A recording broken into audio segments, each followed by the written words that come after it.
to talk about the annotated bibliography now for History Day projects.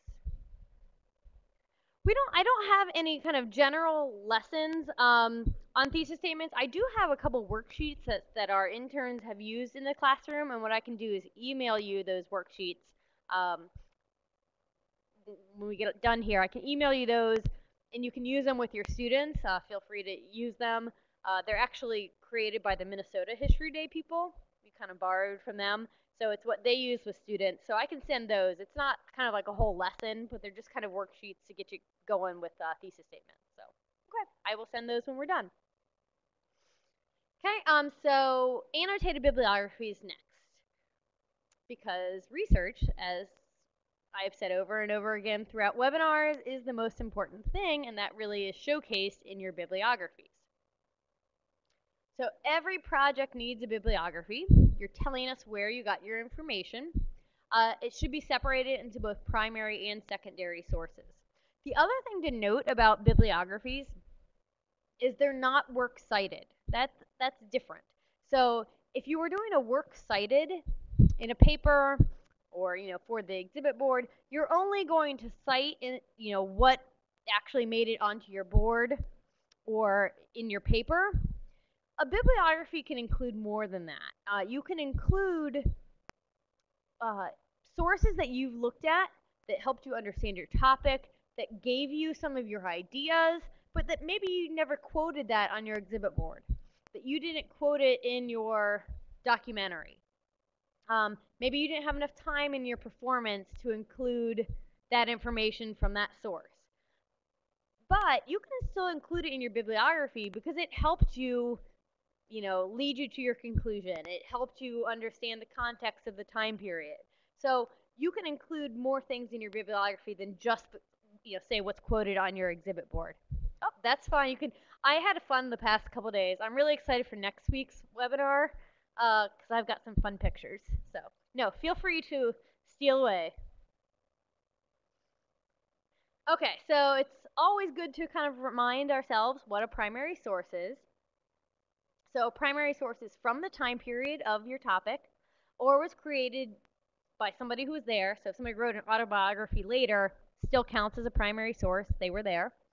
It can be tricky when doing online research. So this is where students kind of run into some sticky points because if they're finding sources online, they're only going to be counted as primary if they came from the online archive that has the original, the library that has the original, the museum or collection, that they have the real thing, they've scanned it, they've put a digital copy online for people to use in research. Then it counts as primary. If somebody's getting this Daily Missourian off of a blog post, unfortunately we don't count it as a primary source for History Day. So we want for History Day as close to the original as possible. And this, determining what a primary source is can be tricky sometimes, and most of the time when I go and meet with the kids that are going to nationals, one of the first things I always do is look at their bibliography. And even the kids that are going to nationals, I'm telling them that some of the things need to be moved over because they were from some random website instead of the place that actually has the original. So in this case, so we see students do this. You've got both pictures. Yes, they're essentially the exact same picture. But one's from historyplace.com. The other one is from archives.gov. The historyplace.com is not going to count as a primary source. You can still use it in your project. You can use it in your documentary. But when you cite it, it needs to go under secondary sources. But the archives.gov, they actually own this original. They've put the digital copy. It can go into primary. We count in History Day, it comes up all the time about newspapers. In History Day, we count newspapers as primary sources. So if they were, we'll go back to my Freedom Rides, if they're from the 1960s and it's a reporter who was, writing about the topic, we count it in History Day because it is from that time period. So that's why we kind of count those as and they're living through the time period. They're giving their perspective from the 1960s. So that's why we count them as primary sources. Again, kind of mentioned here that we want it to be as close to the original as possible. The museum that has the real copy is maybe as close as you're going to get. Oh yeah, so if the article was written, say, today, looking back on the Freedom Rides, then it would be a secondary source. But if it's a newspaper from the 1960s, from the time period, we count it as primary. Thanks, Randy. So yeah, in some cases that other sites may have altered the image or quotation or text in some way, and also that website is already using it. They're using that photograph, that document, that something, probably as part of some kind of interpretation or an illustration of this topic, whereas an archive is just providing you like a digital copy. There's really no interpretation there. So that's why we want as close to the original as possible. This also applies to, and this is something that kids always groan about when I tell them, but same thing applies for books written by authors. So if you get a book from the library, and in that book, they've got some pictures, they've got some photographs, or they've got some documents in there that are primary sources. Well, because it's part of that book now, you cite the book. You're not citing that individual photograph because you didn't see that real photograph. You saw the book. And the book is a secondary source. So those authors did the research, they picked what images they wanted to include, and therefore those images become part of their interpretations. So it would be just like the images you use in your History Day project. It's not like somebody can go and look at your History Day exhibit and say, well, I'm going to count that as a primary source then because look, it's got pictures on it. You can't do that. So, for example, here we've got 3 books. And these all have primary source images in them. So we've got a political cartoon, we've got a registration flyer, and a photograph of industry. All of these, students could use them. You could scan that political cartoon and use it in your documentary if you wanted. But if you're going to use it from this book, you need to cite it under secondary sources.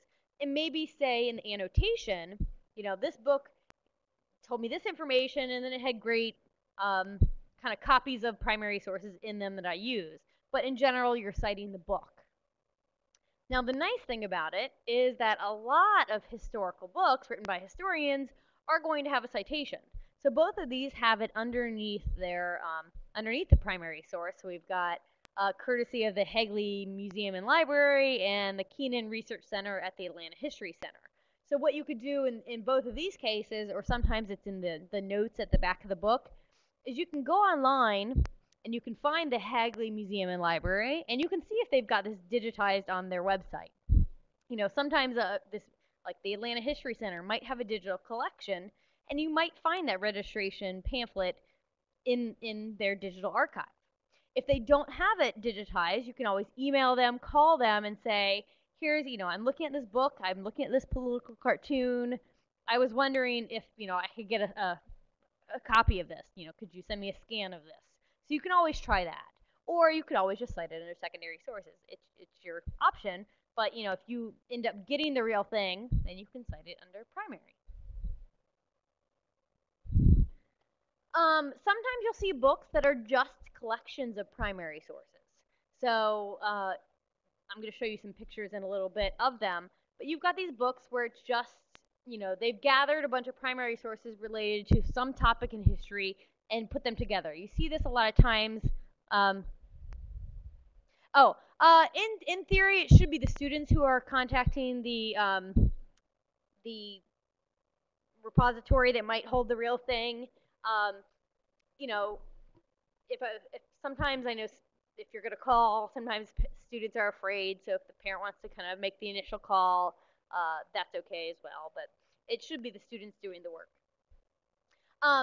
But you'll see this kind of anthology a lot with like letters, so letters from the Civil War, or oral history projects. So they're just a collection of primary sources.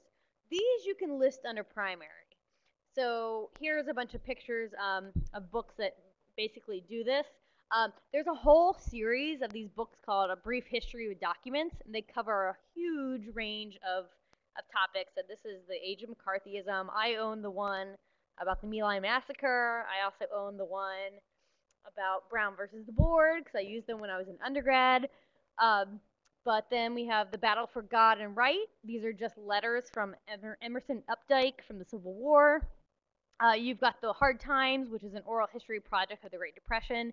And so in all of these books, they're just providing you with essentially transcripts or images of primary sources. And, they might have a brief, like a little bit of paragraph introduction to them, but there's not much interpretation done. So really, sources from here can count as primary. So books like this that are what we call anthologies a lot of times, you can count these as primary, and we'll talk about how to cite those in a little bit. Keep in mind that for History Day, you're using one of two bibliography styles. You can use MLA, or you can use the Chicago style, which is also called Turabian. They're essentially the same thing. The Chicago style is what is used by historians. So I tend to suggest that one over MLA because when you're getting to the judges, a lot of our judges come from the history world. They teach at their professors or their grad students, and this is what they're used to. But at the same time, we had students last year that went to nationals who wrote papers, and they did MLA. So it is completely, yes. So MLA is completely fine, completely up to you. What we hear from judges is like, oh, they're using MLA, I forget how to do that, and then they have to look up kind of the style. But that's okay. That's okay. Like I said, from nationals last year, we had some junior projects that went to nationals, and they used MLA. So whatever is best for you. There are websites to help. So the Purdue Writing Lab is a great place to go. It includes both styles. So you can look at both the Chicago as well. Yeah, it's a good site, as well as Turabian. And then each one of the other ones also has specific websites you can go and look up how to cite things. Just remembering when in your projects to cite. So provide a citation anytime it's a direct quotation. That's pretty obvious. But then a lot of times what we see from students is when they're paraphrasing it, they might change a couple words. I think I have noodle tools listed later on in the PowerPoint here. But if students are paraphrasing and using the ideas from somebody, they still need to cite it. They still need to give credit for where those ideas came from. For exhibits and websites, on your board or website, you don't need a full citation after every quote or after every image, but there should be some sort of brief citation. And those brief citations don't count towards the word limit for the exhibits or the website. So if you're going to use this quote from FDR about World War II, you quote it and you just say Franklin D. Roosevelt, that's who said it. The Franklin D. Roosevelt part does not, or the quote, because it's a quote, doesn't count towards your word limit. But you should have it. Same thing if you use this photograph of FDR. If underneath it you're just saying, courtesy Library of Congress or just Library of Congress, those words don't count because you're just giving a citation as to where you got it. In papers, so if students are writing papers, remember that you need to provide those citations throughout the text. If you're using MLA, you use the in-text citations with the author and the page number, and then you're going to have your full bibliography at the end using the wonderful MLA format. That's what I originally learned. Chicago style is essentially footnotes and endnotes. That's kind of the difference. MLA is in text.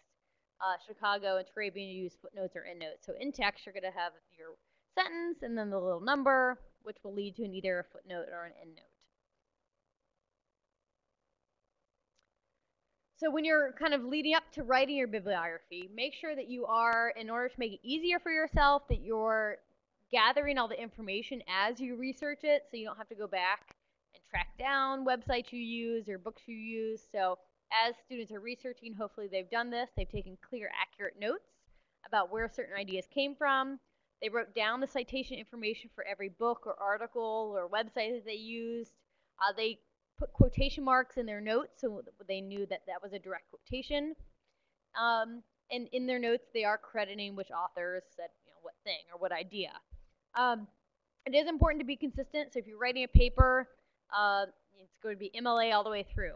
Same thing with in the bibliography, MLA and Chicago have slightly different ways to do the bibliography. So we don't want you switching, you might have a 7-page bibliography, don't start in MLA and then switch to Chicago and then go back to MLA. Be consistent throughout the entire bibliography. Okay, so how citing tricky sources. So the anthologies is what I was talking about before, where it was a collection of primary sources, or it could also, even in secondary sources, it could be, there's multiple authors, who wrote different chapters for the book, or different editors who edited different pieces of the book. But when we're going to talk about those collections of those primary sources that I showed you earlier, what you do, so that history of documents, the Asian McCarthyism, what you do in order to do the primary source is you cite the source first, and then you cite the book. So here, one of the primary sources in the book is Testimony Before HUAC. J. Edgar Hoover was speaking at in this, so it happened March 26, 1947. So I'm citing that source, but then I'm saying it was in this book edited by Ellen Schreckner, Asian McCarthyism, A Brief History of Documents, 2002. So cite the source, then cite the book. A lot of students do interviews, so those need to be cited. Again, depending on who you interviewed, it's going to be primary or secondary. If you're interviewing somebody, like the picture here, where somebody actually interviewed somebody who was involved in your topic, that's a primary source. If you're interviewing a professor talking about the significance of the Holocaust in history, but they weren't there, they didn't experience it, that's a secondary source interview. But no matter what, they need to be cited. So in interview, you say who you interviewed by, student's name, the date that you interviewed them, where you interviewed them. A lot of times students sometimes do letter or email interviews. So you just put the author, and then you write letter to author, and then the date that you either they wrote the letter or you received the letter. Websites, and actually this has even changed a little bit from when I wrote this last year. So you do need to cite websites that you used. I think both MLA and Chicago have moved away from writing the access date. So I don't believe you have to include that anymore, the date that you access the website. We talked between all the coordinators for History Day. We talked about the URLs. That the MLA and Chicago have left it up to the author, whether you want to include URLs or not. So you don't have to. I always suggest that you do in History Day because sometimes then judges, I know for a fact, judges like to go to the websites to see what the website was that you used. And so they like to have the URL so that they are able to go and check it. In websites, some of the judges say they like it to be linked so that they can check it then too. If you're getting a primary source from a website, again, just like the book, you cite the source first, then you cite the website. So this is from Ohio Memory. I'm citing this letter from Harriet Taylor Upton from July 18th, 1912. But then it's from Ohio Memory. Again, I don't think you have to put the access date anymore, but then the URL. Or this one, citing the photographer, Lewis Hine. This is the title of it in the Library of or the National Archives website. It had the date, then I put National Archives.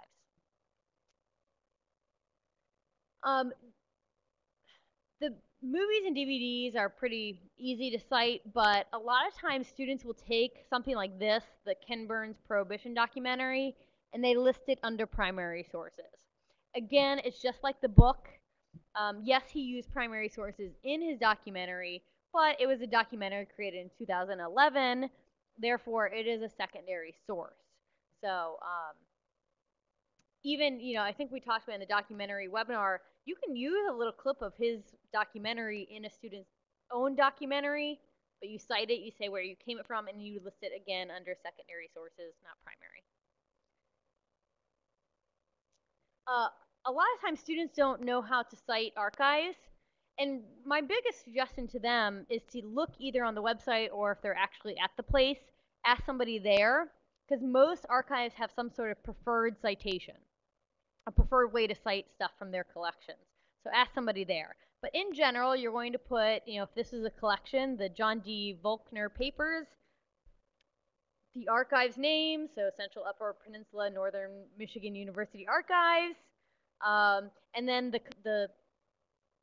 I'm blanking on the word, the call number, MSS 39. But, a lot of times you can find something on the website that say how they prefer you to cite information. Okay, so Randy was saying Noodle Tools. So there are wonderful sources out there, Noodle Tools. I've known people that use EasyBib or RefWorks to kind of generate the bibliographic information. I suggest, use these. Audio recordings from conferences. That's one I will have to look up how to cite it. I think you would cite it if you were to look up like a speech. So like I went and saw John Lewis was speaking at a conference I was at, and I recorded it on my phone. And if I were citing that, I would cite it, I would look up the way, like in MLA or Chicago, of how to cite a speech, because that's essentially what it was.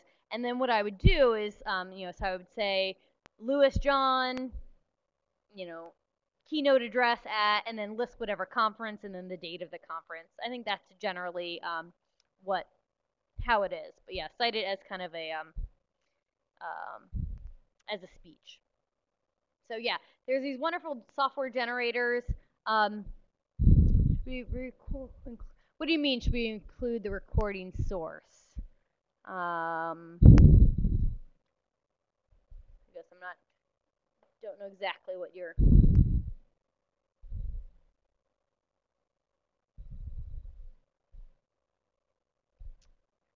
You have the speaker, the conference, the company. Okay, so you have. I would say yes, since if you didn't record it yourself, I would kind of look at that as like in a book, like a publisher, the person who put out it. So I think that's what I would do, is cite the name of the speaker, the conference that they spoke at, so keynote address at X conference, the date, and then like the name of the company. Yeah, that's what I would suggest. Okay, so annotations. Students should use the annotations to their benefit, so it should be something that helps their project. There's no word limit to the bibliography. That doesn't count towards any word limit, so they can write as much as they want. It gives them a chance to kind of show off things that they maybe didn't include. Really, I suggest every annotation should be at least 2 to 4 sentences. It should tell the judges what you learned from that source, or how it helped in your project, or if it provided evidence to back up a thesis statement. That should all be included in different annotations. The judges will leave your exhibit. Your exhibit will stand there. They'll go back to the judge room, and they maybe saw 10 different exhibits or documentaries that day, but they'll have the bibliography in front of them in the judge room, and a lot of them, they spend a lot of time going back to the bibliographies, because it helps refresh their memories, it helps kind of remind them, or they get to see what else you learned about your topic. So really use the annotations to help your project. Use the theme words in your annotation. Again, hit the judges over the head with the theme. Websites, this is actually in the NHD rulebook. When you're citing a website, your annotation should include basic information as to who created the website, or who sponsors the website. Even you want to cite and give annotations for photographs as well. I see a lot of bibliographies that they'll do all the wonderful citations, and then at the end it'll say, photographs, and they just list all the photographs that they use, but you need annotations for those as well. And I'll show you an example here. So again, I'm going to do bad example, good example. So a bad example for an annotation would be, and this is from the year that, I think it was a turning point, these are from the Turning Points in History year. So the book was a biography of Henry Ford. It gave me a lot of information about his life and the development of the car. Okay, it tells you some information about what you got from this book, but they don't understand really what specific information or how it helps your project. This would be a much better annotation. The book provided a good overview of his life. It helped me understand the time period and how events in his life influenced his decisions. The book gave me information that supported my thesis that Ford was a turning point in history by pioneering innovations like the assembly line and better pay for workers. So now I've got a little bit more specifics. I'm relating it back to the theme. I'm even getting at the significance in history. So it's a much more successful annotation. So again, photographs do need to be annotated. So what you can do is, maybe you use a photograph in a performance to give you an idea for your costume. And then your annotation could be about how this influenced your costumes. But if you use it in, say, a documentary, what you can do is just say, we use this in our documentary, and then you get to kind of cheat a little bit and just tell us a little bit about either the topic or the photograph even more. So of Alice Paul was a key figure during the movement. She served as a turning point in the suffrage movement. Under her leadership, the National Women's Party organized pickets of the White House, took radical steps. She played a large role in getting the constitutional amendment. So you're telling us what information this photograph is illustrating a little bit. So why you might be showing this image in your documentary. Why would you choose to show a picture of Alice Paul in your documentary? If you're using a bunch of photographs or a bunch of primary sources from one source, so like a digital collection from the National Archives or from Ohio Memory, you can cite it once in your bibliography. You're going to cite the collection. So on the National Archives site, there's a whole bunch of kind of individual collections, or even in Ohio Memory, sometimes you click on something and there's 20 images. That's a collection. So you're going to cite it once. You're not going to cite each individual photograph or source, but your annotations should reflect that. They should be longer to reflect that you use multiple sources from this one website. So, for example, on the Library of Congress website, they have this whole collection about the women's suffrage movement. Your annotation is going to be longer. So this is a collection of photographs from the Library of Congress. It provided many useful images. It allowed us to find photographs of the leaders of the suffrage movement. The website also included images from the picket of the White House, which is one method used to bring reform to the movement. We used the images to illustrate, the website also had images of anti-suffrage organizations. We use these to illustrate multiple perspectives. So now, if I'm a judge and I read this, I'm like, oh, they got a bunch of primary sources from this one site. You don't need to cite 20 different sources all from this website. Okay, so that essentially brings us to the end of the webinar today about thesis statements and annotated bibliographies.